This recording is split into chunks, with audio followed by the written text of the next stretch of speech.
Tēnara hoki tātou katoa e te iwi, e te whānau, koutou te hunga mā takitaki, ngā kai mā takitaki e hono mai nei ki tēnei pāpāhotanga o te kai a te rangatira. Koe nei te kōrero mō ngā rangatira, mō tēnei kaupapa wānanga rangaranga. Nō reira, tēnei te mihi nui ki a koutou katoa, hei mihi hoki ki ngā tūpuna kei wainganui a tātou, ki ngā mate huhua o te wā. Nō reira, he hono re, he kororia hoki ki tō tātou nei kīngi, a pōtatau te wherowhero te tuawhitu ko tūheitia.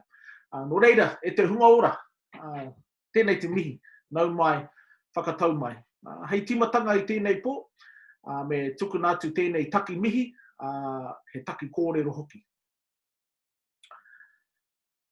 I o te paimano o te piringa tā uki uki, whakatau mai e te auangitu, irihiatia te mauri, whakatairangatia te weu, huakina te wā o whawha. Ue a te tawhito, ai o te hihiri, wete kina te hiato, manawa mai ai te pūtanga o tēnā ariki, manawa mai ai te pūtanga o tēnā tauira. Ka eke kia rangi e tūiho nei, ka eke kia rangi tā huahua, ko tēnei te mauri kei ahau. Nā tū te whiwhi ānuku, nā tū te whiwhi ārangi. Kei te whiwhi i waho, kei te rahe i waho, puritia mai waho, tāwhia mai waho. Ko tēnei te mauri ka whakapiki, ko tēnei te mauri ka whakakaki, ko tēnei te mauri o tēnei tauira, ko tēnei te mauri o tēnei ariki, ko tēnei te mauri o tēnei tāwhakina whanno tūmai te toki au e taukiri e. Nō reire te whānau, good evening, welcome along. Well, it could be daytime at the moment while you're watching this, but just really want to welcome you to Te Kai a Te Rangatira. I'm slowly losing count, but I think we're up to episode 4. But it's awesome to have you all along for another episode and, just acknowledge our tupuna, ngā tangata take o te ao. I understand people are watching this over in Australia, so to the traditional custodians of the lands where you are, in tupuna, tangata whenua, o ngā wāhi katoa, me tuku mihi atu ki a koutou katoa. Ko wai ahau, if you have just tuned in for the first time to our Kai a Te Rangatira podcast, ko matutaira he rangi tōku ingoa, no ngārua wāhia, ko tūranga wāwai, ko te kaharua ngā marae, Ngāti Mahuta, Ngāti Mahanga, ngā hapu, ko Waikato te iwi, taupiri te maunga, Waikato te awa. Who I am for rangaranga, wānanga rangaranga is the rangatira. So I actually lead and facilitate the actual rangaranga wānanga, which we have coming up in October whānau. So stay tuned to the end of the podcast where I will share those details with you. But yeah, as rangatira, I suppose, one of my main roles and responsibilities as wānanga rangaranga rangatira is to really weave together our participants and to weave them together with a conversation which is based in our unique Māori worldview, our creation story, mai te kore ki te ao mārama. And if you have seen previous episodes, you'll be starting to get an understanding of what our wānanga is about, and that's what we'll be actually exploring here in this podcast. But yeah, the purpose and objective of this podcast is really as a platform to inform you about our wānanga rangaranga, which is our transformational program that we've created and have been delivering here in the Waikato. The purpose of this wānanga is to empower whānau to be free, to create a future that's full of possibility and wonder. Rangaranga is committed to whānau success in a world where whānau hold the power to choose what life will look like for themselves and their future generations. Our curriculum comes from a Māori worldview, and it's actually transferable and relevant across all cultures. So it's not just for Māori, our wānanga are for all people and all cultures, and you're all welcome. So who I am for Wānanga Rangaranga is the facilitator and leader, and as Rangatira, I'm the hub of conversations that basically have people authoring their lives, creating their lives, and creating lives that they love. Who I am is someone who is in action, creating a life that I love, holding myself and our Rangaranga leadership to account, within our commitment to transform individuals, whānau, communities. And as Rangatira, I'm pretty much a weaver of people. That's what our kaupapa is, the mahi rangaranga, weaving people to reconnect with ourselves, reconnect with one another, to connect with our environment. I am a giant who causes other giants to create a world of love, kindness, and interconnection. So, whānau, without further ado, I'd like to introduce our other giants on this podcast, on this episode. And my co-host for this evening was our guest from the last episode. I'd love to introduce Natalie Lulia to share with us who she is for Wānanga Rangaranga. Kei a koe, Net. Kia ora matu, kia ora everybody watching. Ko ai au, ko Natalie Marimena Lulia hau, a huri tēnei no te aroa me mā tātua waka, me ngā kuki airani, me tahiti hoki. Kei kiri roa e noho ana. Kia ora. So I'm Nat, and yes, it's so much more, it's less stressful not being the guest this week. So I'm very excited to be co-hosting with Matu today. And yes, so who I am for Rangaranga. So again, for those that didn't tune into the last one, but if you haven't, go have a watch. But who I am for Rangaranga is Vai Mauri, and for me that creation is around being the life force for Rangaranga, and particularly around water. So as I just shared, so I'm from all over the Pacific, and while some may see water as a separator, for me it's actually a vessel for communication. And so that is my role as part of Rangaranga, is to share, to communicate what it is we do around the world. And water touches everything, and water gives life to everything, and that's who I am as a stand for Rangaranga. And yeah, I'm looking forward to this kōrero, and I can't wait for our guest to be introduced. So back to you, Matu. Yeah, tēnā koe, Nate, thank you very much. And yeah, I just want to acknowledge you for that last episode. Probably one of my favourites so far. Whānau, we really got to start diving into our actual wānanga, like what the wānanga looks like and what we actually do in it. And that was really awesome. If you haven't seen it, then yeah, you can check out our Facebook page or our YouTube channel. And you'll be able to watch it at your leisure.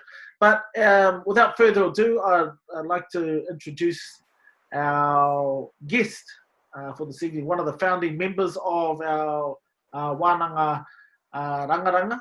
And it's been on board since the beginning, and integral to creating what it is that we have here now. So without further ado, I'd like to introduce our guest for this episode, Donelle Hughes. Tēnā koe, Dons.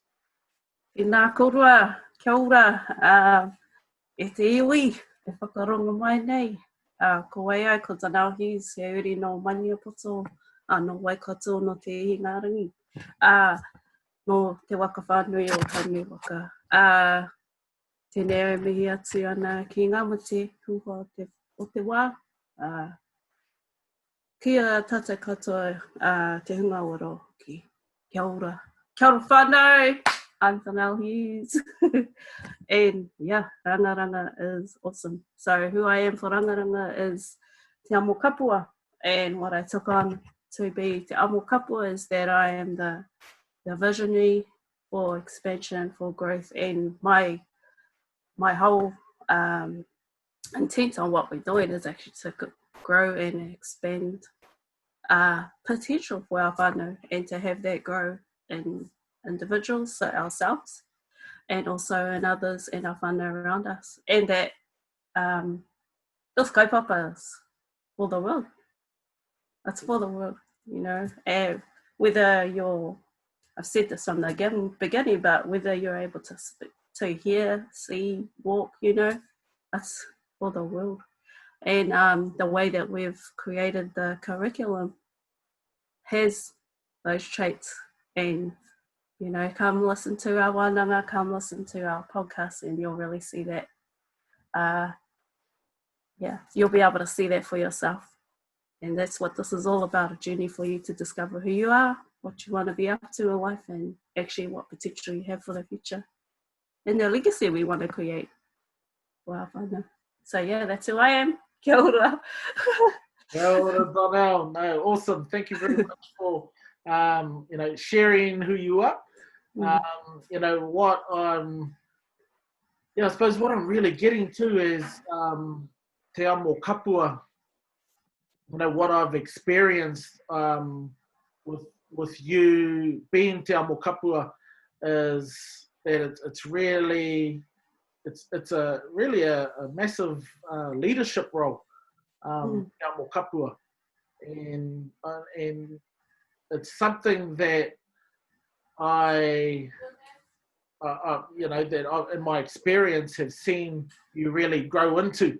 Yeah. And I think, just as much as wānanga rangaranga is, about growing leadership in our communities, in our families, that's exactly what it is for us as well. Yeah. As the creators, and the leaders. Definitely. Definitely. Prior to these wānanga, will be the first to not step up and, not take on those mantles. But since doing rangaranga and a few other leadership programs, I've pretty much taken it all on as like, give me more. I thought, okay, let's go next. So, I guess it's just looking at really what you want to be up to in the world, and I want to make a massive difference for our whānau, and want to create that there's another way beyond what we've always known to be, and that what that looks like, we unfold that along the way, but actually it's just being open to wanting to actually grow or be more. You might not actually have any goals in mind, but actually it's just discovering that too. Tēnā koe. And I think, ko tēnei te wiki o te reo Māori. And yes. I've known you for a few years now, Donelle.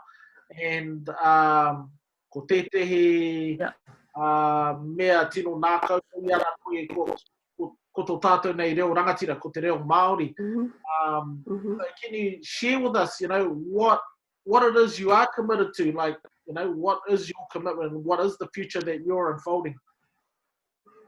Yeah, so it is te wiki o te reo Māori, and what that encourages is that te reo Māori is spoken everywhere, home, work, everywhere, in every place.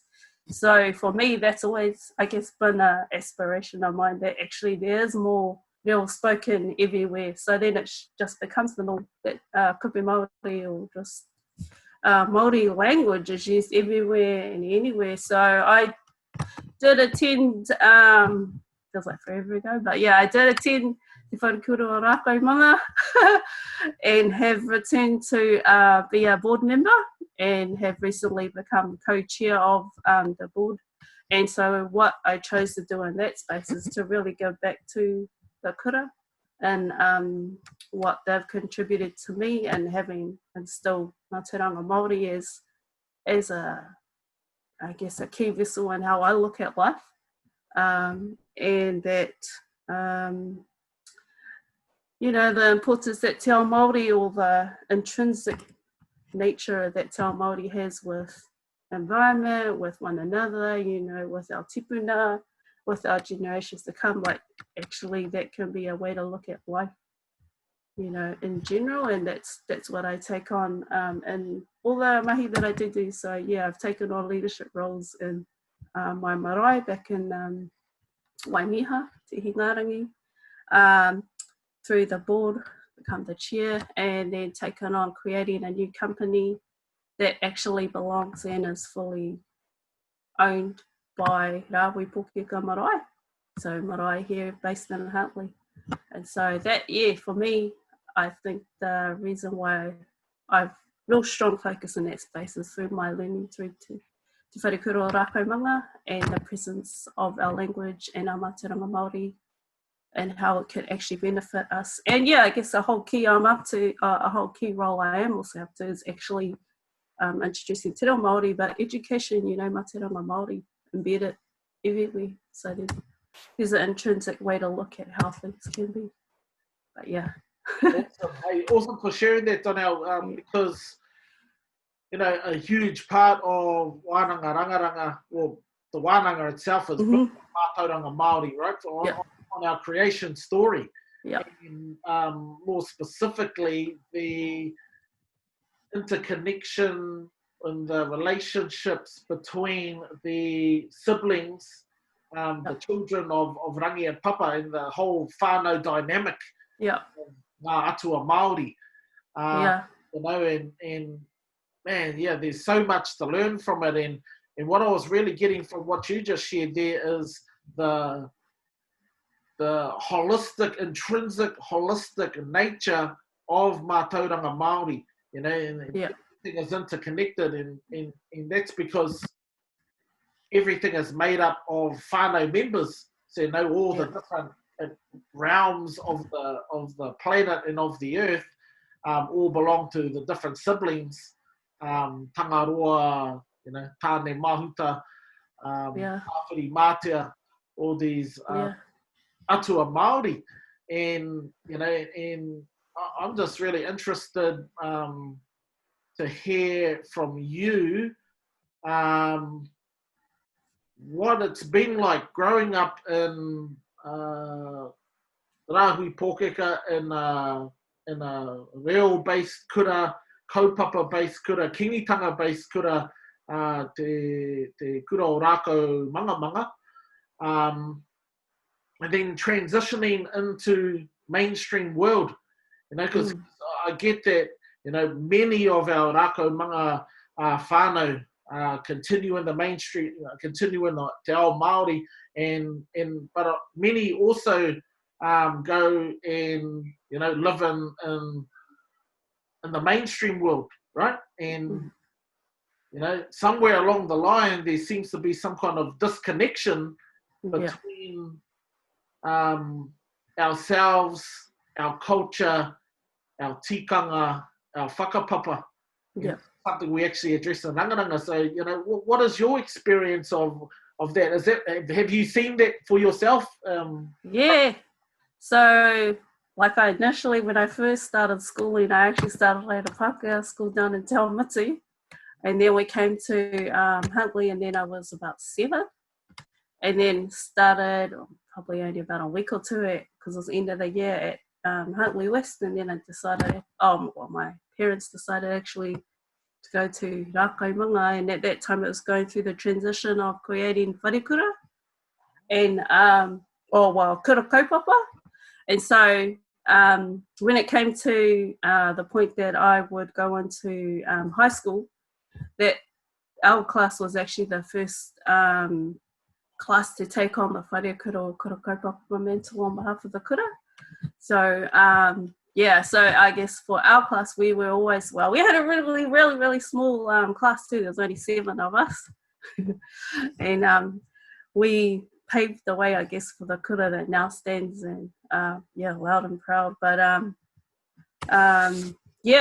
for me, with schooling and the kura, and then going from wharekura and then helping establish that, because that was curriculum from especially high school, we started right from nothing. So our teachers were both creating the curriculum at the same time as delivering it. And so we came out of kura, kura kaupapa Māori, And then we went into the big world of going to either uni or doing what was next, and it was like this strange world. Because I guess you were so insulated or isolated in that little bubble. And because what I see now is that our kura was always one for making a stand for kaupapa Māori, and it's been an extension of being like on the marae, an extension of being in the marae, because it's the hau kāinga that actually push tikanga and mātauranga Māori in the kura, and to actually further that on through kua me reo kura kaupapa, and then finally to the full wharekura, so all the way from 5-year-olds to school leavers.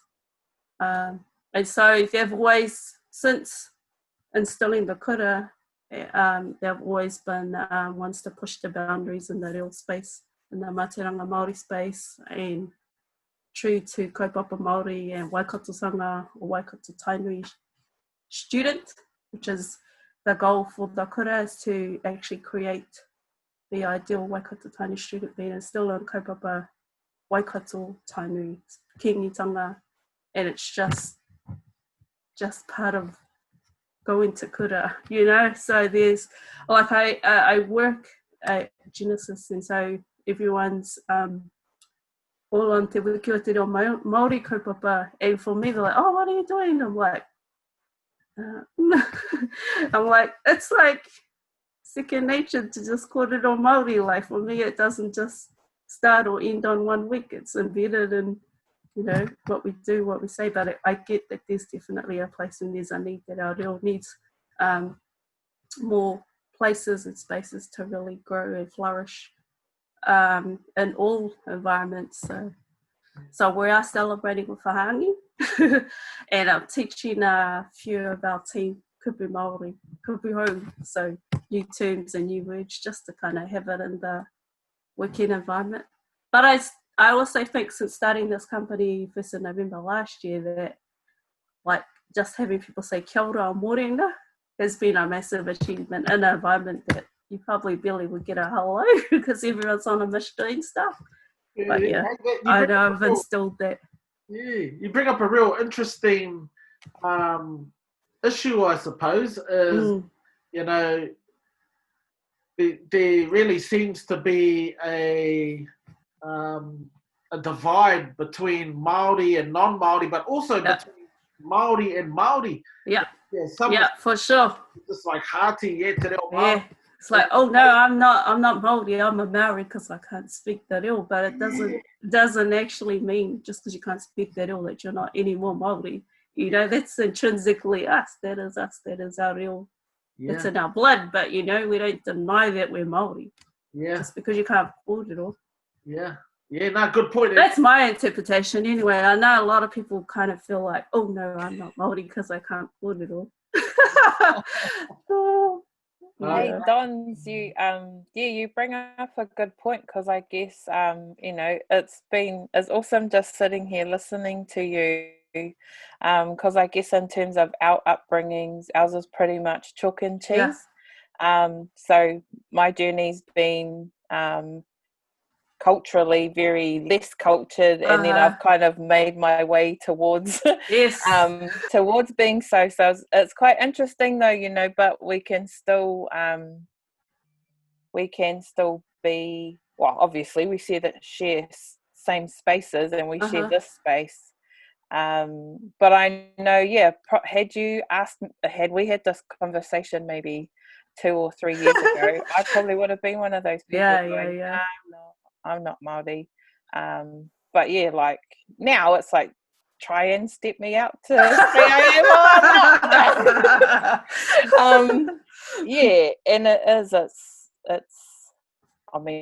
definitely been a journey for me, and still a journey to go, but I agree, it's I am in spaces as well where again, people may be like, oh, well, that's not good enough or whatever, but that kia ora and mōrena and, greetings, or even in emails and things like that, actually for me is a triumph for the spaces I'm in.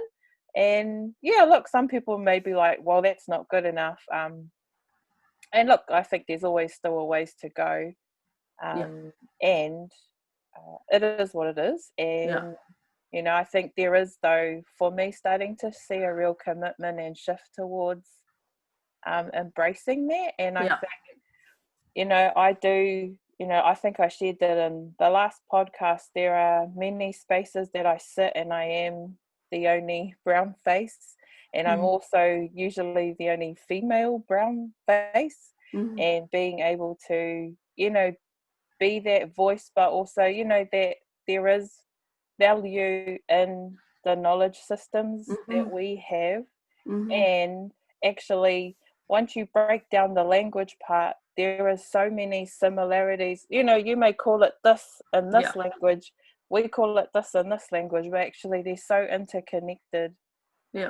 And I think it's just that, I think you raised it, Dons, you said earlier around being open to kind of going through that journey. Discovering that, Yeah, it's actually what it starts off with is the openness. The openness to actually going to have a look and like, wow, we're so similar. Yes, we're also very unique, but also so similar at the same time. But if you don't, you know, take that step to go have a look, then, you know, you'll always feel like, Matu, that there is the you and me, or them and us, or, you know, not even between cultures, but even within the same one. Oh, yeah. And within our own conversations, you know, like we may feel it's a, you know, non-Māori or Māori issue, but actually it could be our interpretation of that, and that's really what the one that delves into, you know, and actually look in the mirror. You make a good point here. I'd like to pick up on something that I can hear coming through. And it's actually, I think it's like in the second section of the Wānanga, where we talk about separation from culture. And you know, in the separation of rangi and papa is, you know, one of the most kind of brutal things that sort of exists in our creation story, you know, and that when they were separated by Tāne Mahuta, you know, they were holding on to each other for dear life. And so Tūmatauenga grabbed the old adzes and slashed away at their limbs, at his parents' limbs, to actually, you know, separate them. Sever it, And we use that separation as I suppose a conversation to talk about how we, as we're formulating our identities as young people, how we separate ourselves from ourselves and from our culture. You know, and as you mentioned before, Nat, you sort of brought it up that, a few years ago, I would have been one of those people saying, no, actually, I'm not Māori, I'm not Cook Islander, and, you know, and that, from what I understand, would have been because I don't speak Māori or Cook Island reo, therefore I'm not good enough to consider myself to be that, you know, and all of these different self-perceived failings that we have of ourselves, right, that add to those identities that we create ourselves to be as we grow up and find evidence to support that. To reinforce it. Totally. You start to make up all of these, you know, this is what it looks like, supposedly. You know, you've built up all this evidence for it looks like this, and at the same time you're also, and that's not me. Like, it can become very distinct. It's like there's this and then there's me. and it just stays like that, and then you just and even if you may get, like, you know, there might be 5 things and you might have 3 or 4, but those 2 things you just don't have, and you're just like, that's it, that's not me. And the Wānanga dives straight into all of that, you know. But I not even dives into, but actually has you really looked at, actually that's where those whakaaro, those perspectives come from. It's from a decision that you made when you were little, and next minute it's actually how you rule your life. And then also the other thing is that, you know, that identity that we create and that who we create ourselves to be ends up pretty much running us forever unless we call it out unless we actually get to a point where we recognize it, we're conscious and aware of it is actually distinct from us, that identity is not actually me.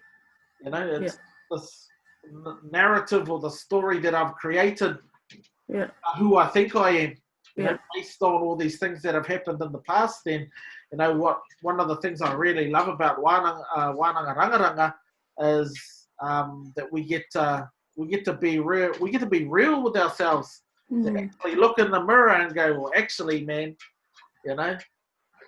I've been coming up with the story my whole life that a leader needs to look a particular way, and I don't look anything like that, so I'm not a leader. That in full stop. Count you out. You're over. That's right. But coming to grips with who we really are, and coming to grips with I suppose the lies that we tell ourselves about ourselves is actually what frees us up. It's really, those are the shackles we put on ourselves for our lifetime that really, inhibit us, that restrict us, that hold us back, that stop us from actually stepping into our purpose in life. Yeah, and the potential you can actually reach if you just take that step. That's right.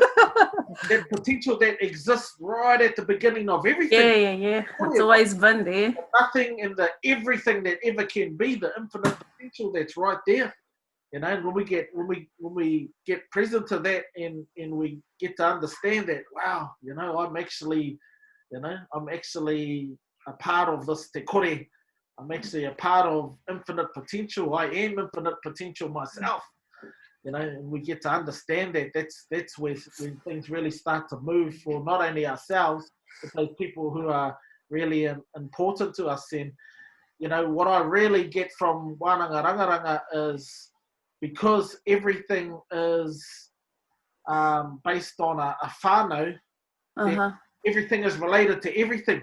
Yes. And I think this is what you were referring to in terms of mātauranga Māori, right? Oh, yeah, definitely. So for me, mātauranga Māori is intrinsically that we are connected, whether we are from Aotearoa, from Australia. Like, if we were to look at all our different creation stories, well, they're classy stories, but that's actually our tipuna, or that they are who we came from. So we're to look at a whole varied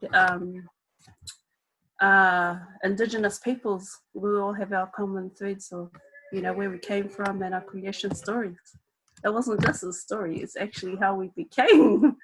Well, that's my view. And to me, it's just giving a voice to that whakaaro or that perspective, and knowing that for our whānau, our navigators, we didn't just happen to stumble across Aotearoa. We sailed here, and we used our stars for navigation. All of that was just knowledge that we already knew, or that was passed down from our tipuna. Sweet, you can get. Hey, man, awesome, Doms, man.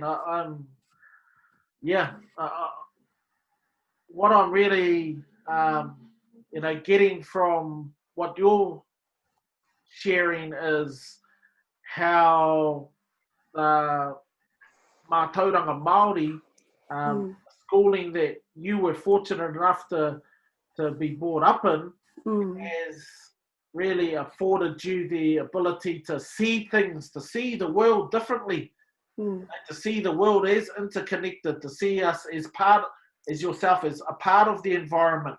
When we think about our awa, and I mean, you work at the power plant, right, which has a connection to the awa, and that's perfect, because you having that consciousness about that connection really allows the work that you guys do there allows you guys to be responsible for our river as well. But before we got on this kōrero, we were talking about how a lot of areas around the river, people are treating that is like a dumping ground, you know. Mm-hmm. The people who clean up around the Mm-hmm. river where you fellas work are always putting in lots of random everything but the kitchen sink. Yeah. The lounge suite cars, Rick cars, you know, everything you can think of, clothes. And what is it that you think has people do that? Just disregard the environment in our awa. Wow, my whakaaro around us being intrinsically connected is like, actually, if that was you, or if that was your whānau, you wouldn't want that in your backyard. But actually, just the thought of, you know, disposing of it, like, actually, what else could you do with it? And actually, yeah, for me, for me, it doesn't work because we wouldn't do that to our own whānau, so why would we do it to others? And then being intrinsically connected to our environment, to our waterways, you know, when we say our pepea, we say our maunga, we say our awa, we, you know, acknowledge our marae and our people. So all of those are interconnected. So why do we throw all, you know, couches, cows, whatever, rubbish into the rivers? And yeah, I guess that just kind of gets me off on a tangent around the councils and all that kind of stuff. But, you know, that's another kaupapa. But yeah. You know, awesome, Dons, you know, and yeah, you make a massive point that if we do see ourselves as a part of the river, as a part of the environment, you know, as a part of the ngahere, as a part of the air, is intrinsically connected to those things, it's a whole lot more difficult to actually misuse and abuse them. Yeah. But you know, I think the reason why those things happen, why the abuse happens to our environment, is because we forget. We forget that, you know, that's a part of us, that we're a part of it, that we're all connected. Yeah. And I think that's one of the greatest gifts Rangaranga brings, is it really creates that connection with those atua as a whānau, you know, and as our tūpuna. So therefore, us as a part of that whānau, you know, and then standing in that understanding and acknowledging that, I am connected to this land, I am connected to the sky, to the trees, you know, to the birds, to the sea, to the water. I am all of that. You know, therefore I treat and respect all of that as I treat and respect myself and other people that I love and other people who are important to me. And, you know, for anybody watching right now, that's what there is to get by participating in wānanga rangaranga, that deep intrinsic connection with who you are, who you're from, your whakapapa, your tūpuna, you know, our connection to our environment and our connection to our future generations, you know. And I know, Donelle, you know, you fellas have just finished doing some mahi refurbing your guys' whare. And, you know, and which is pretty much your papakainga, right? Like, whole whānau lives there, right? So it was, and so,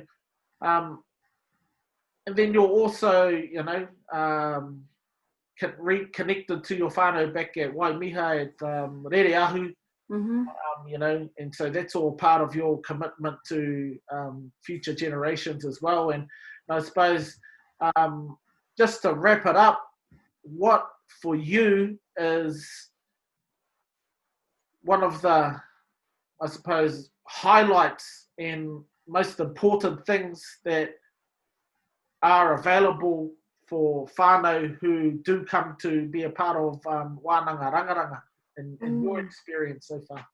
Yeah. Well, I guess one way to answer that question is that actually in the curriculum of rangaranga, you actually can see yourself. Like, you know, we are depicting the kōrero through our asua Māori and their behaviours, but actually when you're walking through the wānanga, you actually can see yourself. Even though we use all the different atua, we use all the different scenarios that they did, you can either see yourself or you can see a scenario that you can relate to. which, you know, to me even strengthens that intrinsic connection between us and them, and potentially if we want to continue in the old way of thinking, then we will continue to carry on the way things have always been. But actually there's an alternative as to what else you could create. And yeah, that's what I encourage Mana to really delve into, creating a new future or whatever potential you really want to be up to. Come and discover what that could look like for you. Yeah, awesome, Donelle. Yeah, and for our whānau who are considering it, what we actually do is at the end of the wānanga, we actually offer 12 weeks of coaching after the wānanga finishes, where you'll be coached through a plan that you create with your whānau to do something that's going to make a difference for your whānau, and that's up to you to create that. Yeah, and, Donelle and Natalie and some of the other whānau, Auntie Raina, Marion, some of the coaches. Yeah. And the introduction of our new section, the whakatau session, as a conflict resolution pathway. There we go. That's main.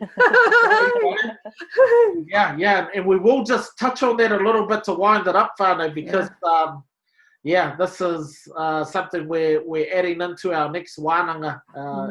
We're expanding into is, when we first started, I think Auntie Raina sort of touched on it last episode as well, was this how the process of a whakatau, or the process of a pōwhiri, is a process of I suppose making intentions clear through communication and resolving anything that needs to be resolved. When you think about the pōwhiri process, it's a bit of a tit for tat.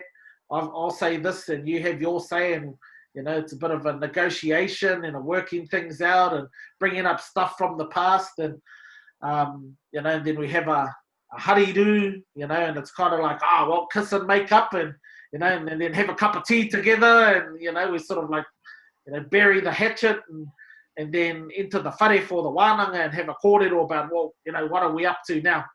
And, as you said, we can really relate and see ourselves in the examples we use in the wānanga, and I think, this was a brilliant one, the whakatau process. So thank you for sharing and bringing that up for us too. Yeah, we don't want to give too much away, whānau. Sort of just want to skim over it, so you're kind of how does that work? But harder. And the only thing I'll add to that as well is, when we go through each of our wānanga, actually, as we've been through them, there is, we are also looking at, how things start to evolve and come up as we deliver it. We start to see, oh my gosh, look, there's this, we start to then inquire, hey, there's this other part, there's this other aspect. And, one of the great things that we've, granted ourselves is this evolution of our curriculum and of our wānanga. And that's actually been contributed not only by us as directors, but also those who participate. And it's, being able to be open enough to just kind of see where it goes, and then also, actually there's a whole section, there's this whole section that's been missing. We're always looking for, what's missing, what can we add to this, or actually that bit didn't really work, let's take that out, or let's try it over here. So we're always in this constant, innovating and evolving. And I think, again, like all part of what you're talking about, Don's around, this interconnectedness and around Mātauranga Māori, is that actually, we're always responding to what's around us. And I think that's the exciting part, but it can also be stressful for someone who likes to control things like me. It's always like, hey, where are we going? Well, this is not what we talked about last week, but you deal with it and all of those. But I think, just with that, I think what was there for me to, to share was like how, just how the wānanga just continues Evolves. to evolve, Mm. and it's perfect. Yeah. And it was like, man, how did we even miss that? You know, Yeah. sometimes we're like, how did we even miss that part?